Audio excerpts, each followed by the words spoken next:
In this video, I'm going to show you how to place a trade on TradingView. Now, the first thing you want to do, you want to open the chart, and then you want to go to this trade button top right, and then from here, of course, you want to trade with your broker, so you're going to have to connect it. Now, there's a bunch of different brokers you can connect, but if, of course, yours is not on the list over here, you can just click on Show All Brokers, and it's going to show you the entire list of brokers you can connect, and of course, you can select the one you're using. For example, if I want to use Webull, I can just click on that, and from here, you can of course select the integration. I'm going to click on this one, and then you want to click on the connect button, and usually it's either going to take you directly to the website of that broker, and it's going to prompt you to basically sign in, or of course sign up if you don't have an account yet, and then you'll be able to connect that and authorize TradingView, or in some cases you'll be able to sign in directly with credentials over here directly inside the TradingView website.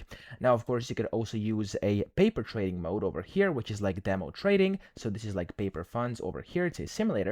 So I'm just going to use that to show you how to place a trade because it's exactly the same way. So I'm going to click here and I'm going to click on connect. There we go. As you can see down here at the bottom, it says I'm connected to paper trading. I can click on it. I can pull this up to see how I'm doing, my account balance, etc.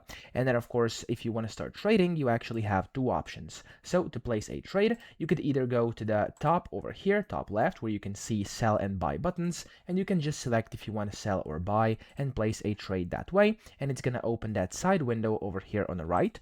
Or what you can also do is right click and then click on sell or buy over here on the chart, and it's going to go ahead and place that order for you. Or you could also click on the trade button top right, and then from here you can place your order. So you have buys and sells over here. Select whichever one you want. Then you want to select your order type. So if you want to place a trade via a market order, click here. For the limit order, click here. And for the stop order, click here. I'm going to go with the market one right now. And of course you want to select the amount of units and then the exits as well, which are basically like take profits and stop losses. And whenever you're ready, click on buy. If you're using this limit order over here, you're also going to have to specify at what price you want to purchase or sell. And of course, the stop order is a stop order, okay? So that's how to do this. Then click on either buy or sell, and that's how to place a trade on TradingView. So I hope this video helped you out. If it did, please subscribe to the channel and help me out as well.